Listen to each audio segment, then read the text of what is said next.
Welcome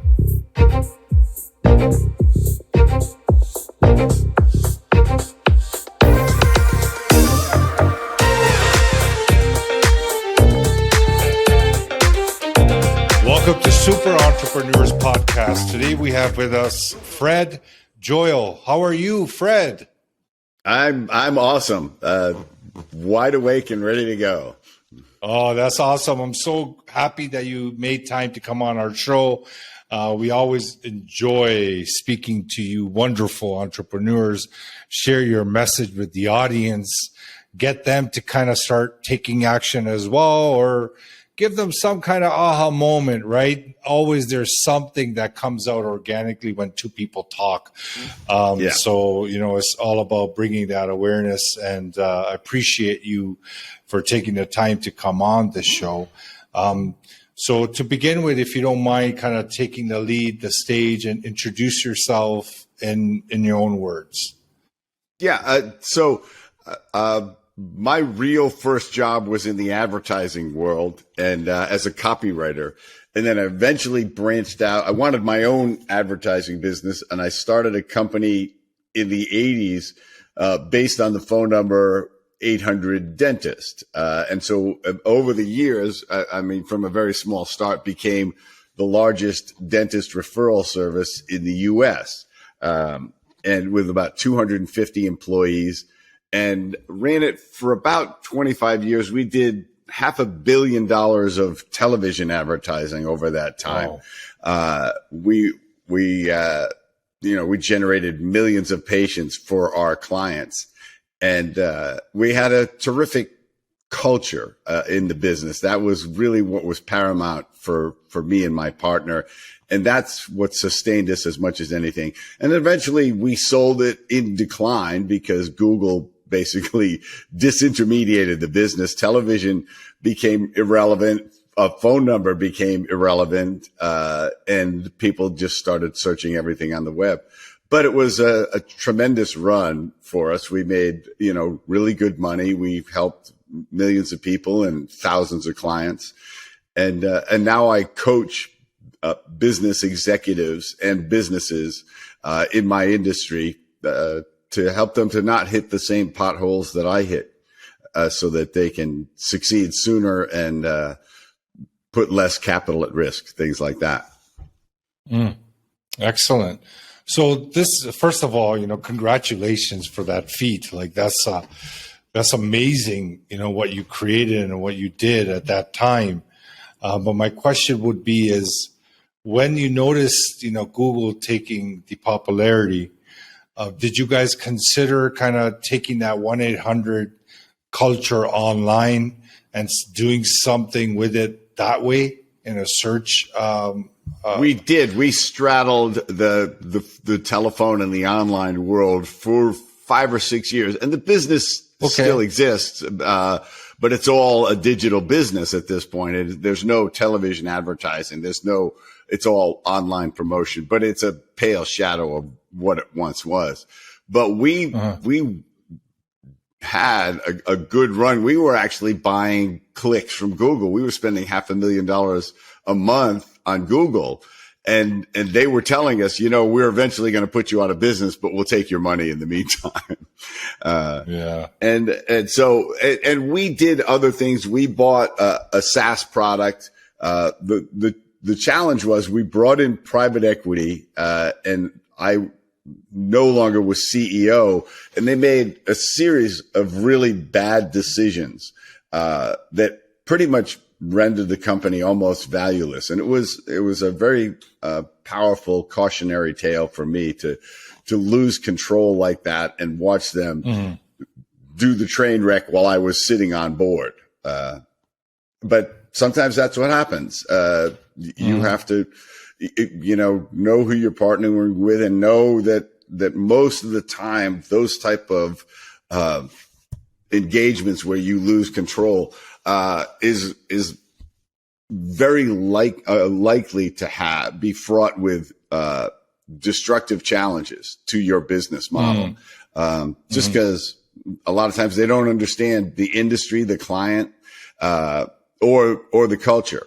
they brought in a CEO who didn't believe in culture, and he destroyed it in a year.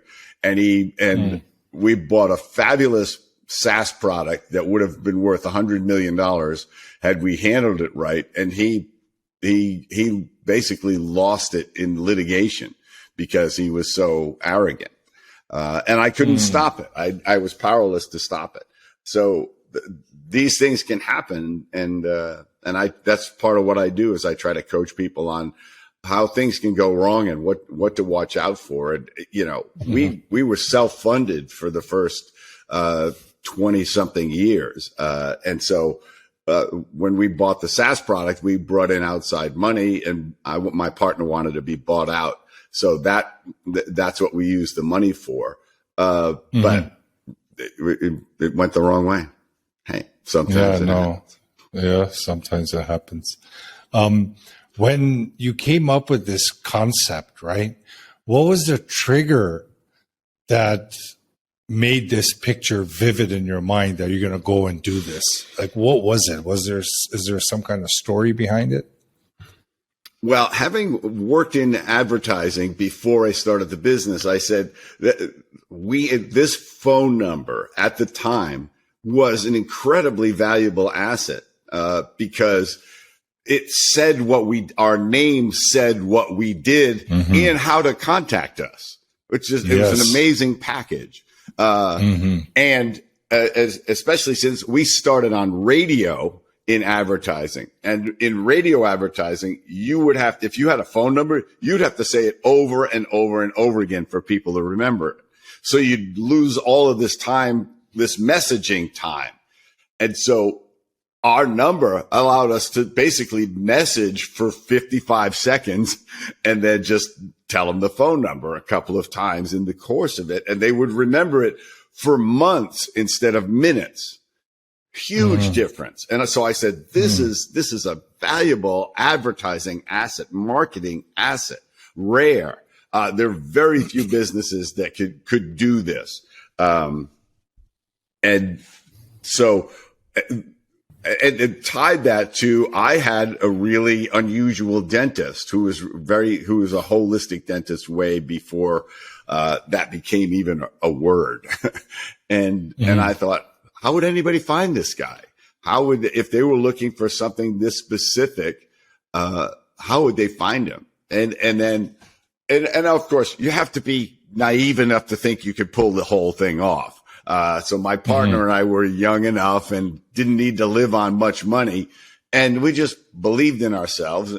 And then eventually you get so committed, you can't get out. So you have to make it work. You signed a lease for 5 years on the business, and you've signed it personally. So if the business fails, you have to go personally bankrupt. So I call it letting the door lock behind you. So you have to figure out a way through.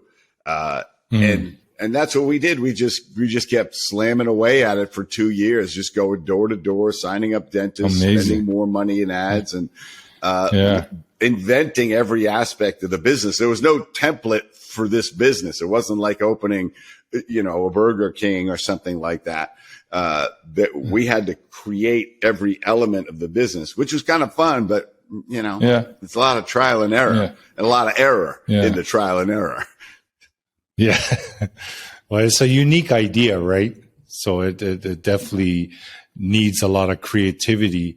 When you guys went on that venture, how was your belief? Like, I know you guys were working at it. Did you believe that what you had was going to be a home run when you were working it in the beginning? I don't think we believed that. I think we thought it had the potential to be a decent business, and we just wanted our own business. We didn't want to be employees anymore. And so, but we spent 6 months finding our clients before we went on the air, and then we set up a little phone room. And then we started running ads, and we got 50 phone calls the first day of running the ads. And we went, wow, this might work. And so we just kept spending more money in advertising, adding more clients. And it tipped about 2.5 years into profitability, in part because we jumped to television advertising from radio. We figured out an inexpensive way to produce the TV commercials. And that's when we knew it was a home run, when we tripled the business in the third year. It's easy to triple a business when you go from 10 to 20 doctors, but we went from 100 clients to 300 clients and became profitable. And then we got to 1,000 clients and eventually worked our way up to almost 4,000 clients over the years. And it generated a tremendous amount of capital for us. It was a very successful model, and we didn't know if the model would work. You know, you have to, is the formula good enough to have good employees, take care of them well, give good service to your clients, and constantly refine the product and be profitable?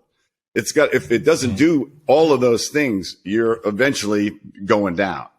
And so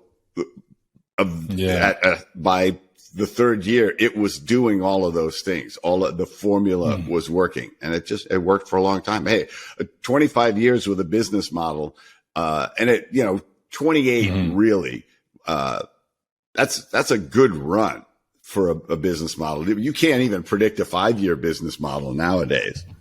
From the experience that you gained, launching this product, 1-800-DENTIST, and being in advertising, what would you consider something equivalent in nowadays if someone wanted to explode or expand their brand with something creative like this? What avenue would you recommend to look into? But most likely it's going to be something like something in social media, and it all depends on your product. And that's that's the challenge of social media. It's like, which avenue works for you? Is it something that's going to work on TikTok? Is it on Instagram? Is it on Facebook? It depends on the age and the persuasion of your audience. Or maybe it's all done through YouTube, or maybe you have a great domain name and that whatever you're selling goes through your website, and it's all about your SEO. Or it could be that, if it's a physical product, you could be distributing it all through Amazon. I mean, the beauty of starting a business now is that you don't need a mountain of servers. You can get server time as you need it. You don't need a telephone switch. It's all done digitally now. I mean, our last telephone switch was $1 million, and the next iteration was no telephone switch. These things and things like Shopify make it possible for you to really start a business with a lot less money. Amazon Web Service, things like that are huge cost savings. And many times you can have employees working remotely. You don't need a physical office. I'm a big believer when you start up a business that your people are all working together in the same room. I think something very powerful happens when you do that. And I know that's what happened with us, because we saw and heard everything for the first 2 years. We were in small enough space that my partner Gary and I were dialed into every minute of the business and every conversation, and we could refine it. We could learn and refine it. And I think that's one of the shortcomings of saying, we can all work remotely, and everybody's sitting at home doing their own thing. I think there's real drawbacks to that, particularly in startup mode. But you gotta find a way to conserve money every possible way. And it's a lot easier now. But there is very rarely can you do any sort of broadcast advertising. That doesn't make sense. So much more of it is this marketplace now is being able to communicate what you have through social media. It's the car companies and the drug companies and the fast food companies and the beer companies that do all the television advertising now. There's very little, very few companies that can justify that. And eventually that's going to be hard for them too, because everybody's going to be streaming, you know, and you know, and so only sporting events running live will be a place to advertise. So if you get something to advertise on sports, great, but otherwise pretty hard to do. So when you meet with a client, right, like a prospect, what are the steps that you take to help them with their needs in advertising and coaching, whatever you're doing with them, right? Like, what are your steps to get to that point where you have a solution for them? So the first thing that I'll do with a client is I'll look at their messaging, because that's where a lot of people fall down, is they are not clear on how the consumer, their customer, benefits in a way that the customer can get in a few seconds, really, because that's all the time that you have. And if you can't do that, with your business, you know too much and you're talking too much, which is what I see entrepreneurs do all the time. They can't simply explain their business because they want to give you too much detail. And a lot of times they forget to mention what it actually does. They're so busy about talking about their technology and the exciting new enhancements that they've created that they forget to say, oh, by the way, this automatically changes your oil without you ever having to do anything, or something like that. And so the benefits. I start there, you know, and then I say, you know, what's the other thing I look really hard at is what's the culture that you've created? Does your whole team believe in your core values? Do they know what they are? And are they defending them? Are they working there, all pulling in the same direction? Because those are the two places where I see businesses really struggling, because a lot of entrepreneurs have created something, but they don't know how to run a business. They don't know how to lead people, and they don't know the importance of a business culture.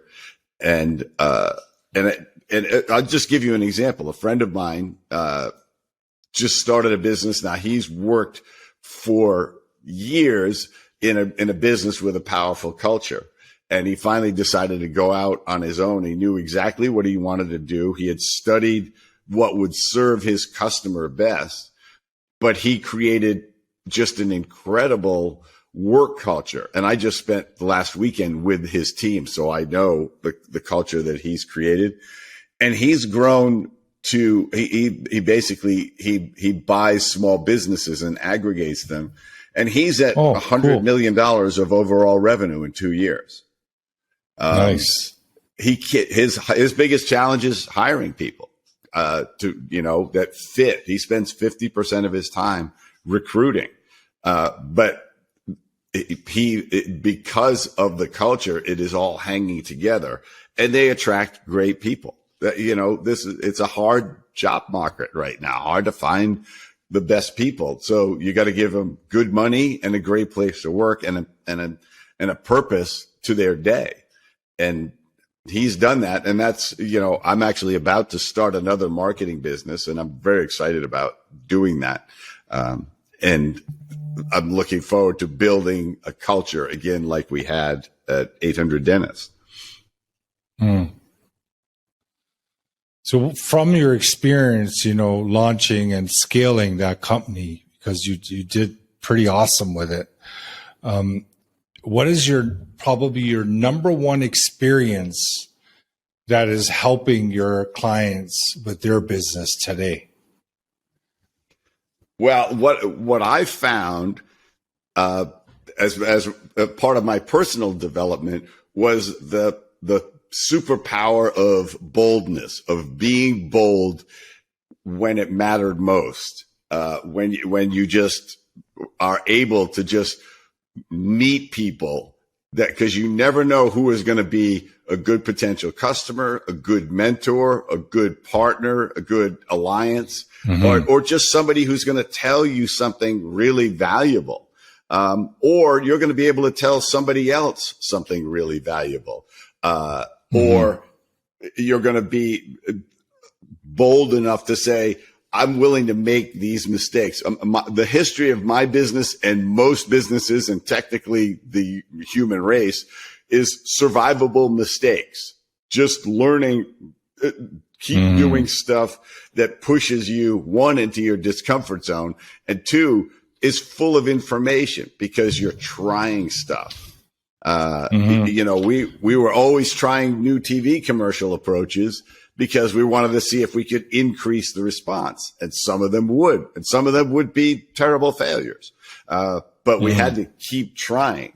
And so I actually, now part of what I do is I teach boldness. I actually wrote a book on how you can develop the superpower of boldness yourself in a systematic way, because it was so effective for me in my life. And I started out as a very shy person. And I see this a lot of times with business people, is they have a great business idea, but they don't want to tell everybody about it. They don't know how to pitch it to, they hold back. They're trying to raise millions of dollars, and they're like, they're not developing that communication skill, which is to project how confident you are that you're the one. And if you ask any investment group, they will tell you, we're betting on the people who are going to execute it more than the idea. It's the term is that we bet on the jockey, not the horse. Because there's a million good ideas out there, but they want to know, can you pull it off? Can you do whatever it takes to succeed? And that's where boldness comes in. You have to be bold enough to ask for the money, to bold enough to go out and find clients. I had to go door to door for 6 months for the first 20 clients, my partner and I. Persistence too. Yeah. And you just keep going. And you can't, rejection has to bounce off of you. You can't let it discourage you, because you'll just sit at home and hide. When you work with people, do you ever get anyone or any business owner or anybody on their staff, providing some pushback on the boldness idea? Because, a lot of people lack on the mindset stuff, right? The what's making them move, what makes them tick. There's a lot of limitations there, a lot of barriers, right? So when you're saying boldness, go for the bold, the idea sounds good, but do you find that some of them kind of push back, or they don't do anything, or they're kind of their aura changes, when they think about it? Like, do you experience that? Yeah. And it all depends on what role they're in. I mean, if I've got a salesperson or a sales manager that's not bold, they got to go. No, for sure. But the business owner, for example. Yeah. My controller doesn't have to be bold. I don't want him to be too bold with the money. It depends on the person, for sure. Yeah. But what they do, this is a good example of it. If I've got a CFO, he has to be bold enough to tell me, not this month, Fred, because the way I always wanted to do, I wanted to do everything at once. I always needed somebody who was the brakes. I was all gas, no brakes. And so I needed a CFO who said, this is how we can afford to do this without putting ourselves at risk. And you can't let the CFO stomp all over you, because your job is to make sure there's always enough money, and that you're profitable, and you can pay your taxes, and you can build a war chest. So in case stuff goes wrong, you get through it. I mean, COVID really showed us that if you didn't have a war chest, you were in real trouble as a business. You got to have an ability to ride through unexpected times and unexpected consequences of either your decision or the economy. So, I want people to be bold in every level. I want the marketing people to be bold, and the boldness in a business is the boldness to say, I might be wrong, to get feedback. Cause what happens to a lot of business owners and a lot of people in the hierarchy is their ego gets in the way. And, and when I coach businesses, I say, you see this person that you think is so great, they got to go. Or you don't see the damage they're doing because you're above them and all the damage is happening below them. And that's because if everybody isn't pulling in the same direction, you got to find out who isn't. It doesn't matter if they're, a Wharton MBA. If they're not working as a team player, if they're not pulling in the right direction and cooperating and listening and putting their ego aside and getting better at what they do, they got to go. And it's, when you're starting a business, you hire anybody you can.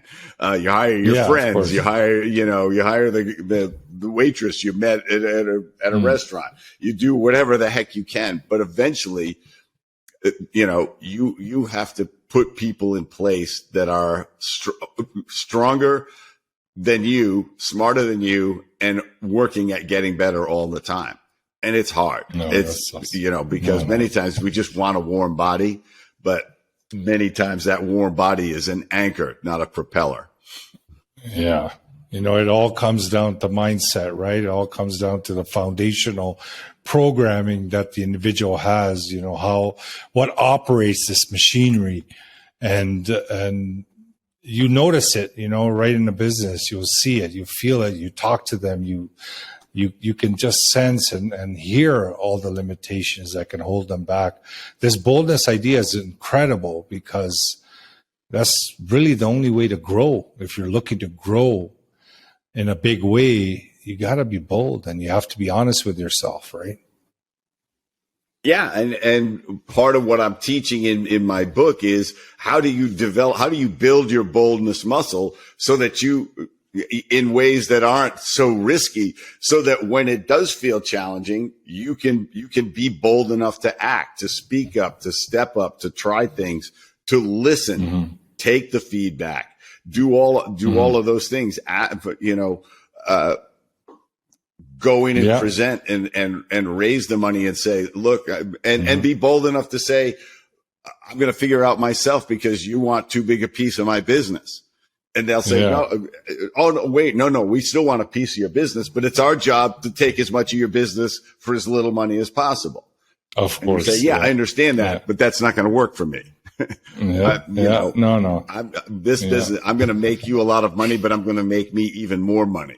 And I'm going to take care of my people while I'm doing it. And I'm going to take care of my customers while I do it. You're not just going to bleed me for my profits until you're rich and I'm poor. So, it has to be fair. And they respect that. Their job is to walk all over you if you let them.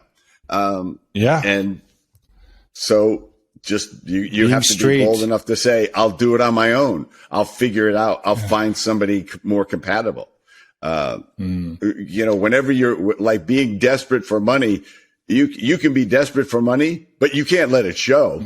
You have to project confidence, whether you're confident or not. And that's really what boldness is. Boldness is the ability to act even though you're not confident. A lot of people say, well, I can't be bold. I'm not confident enough. It's like, no, you gotta put it out there. You're not really faking it till you make it. You are saying, you are being uncomfortable, but not showing it by saying, I know these actions will work for me. And the more you do it, the more it's going to work for you. The more you're going to get that feedback loop. Boldness is really like a muscle. You develop it by taking bold action all the time. Talk to strangers every day, just with no agenda whatsoever. I'm going to say a compliment to them, or I'm just going to say hi to them, or I'm going to smile at them, just so that you are creating outgoing behavior.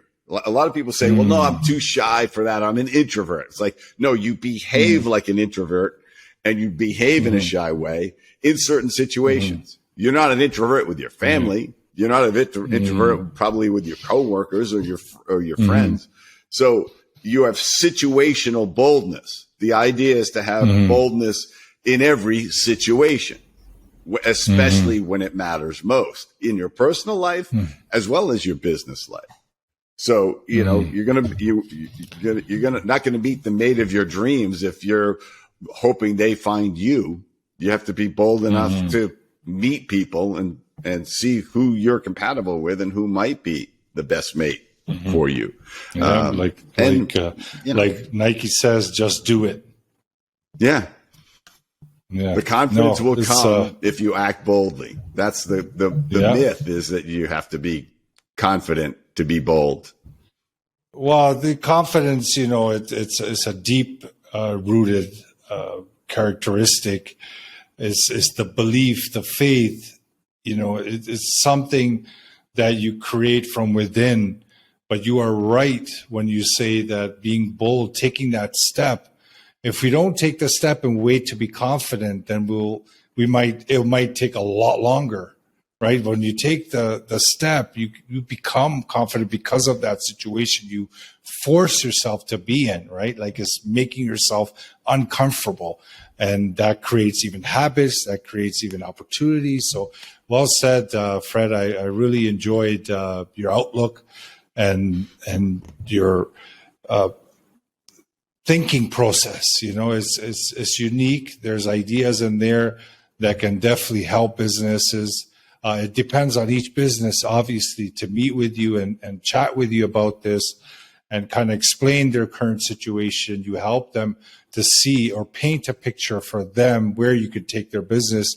And like I always say to guests as yourself, that you are making a difference to do what you do. You know, you're out there providing service to others, giving your time to come on these shows to provide value to people. So whoever's listening to this episode can take some of these pointers and implement, take action, also get in touch with you and see how you can help them. So I really want to say thank you, Fred, for taking the time to come on our show. Yeah, my pleasure. And they can, you know, the book is on Amazon, Super Bold. And you can go to my website, which is just fredjoyal.com, and see more of what I do and get the first chapter of the book and things like that. So thanks for having me on. It's been a real pleasure. I love talking about this, obviously. Yeah, no, it's amazing because you can hear the passion, right? An audience, all the information will be in the show notes that Fred just mentioned.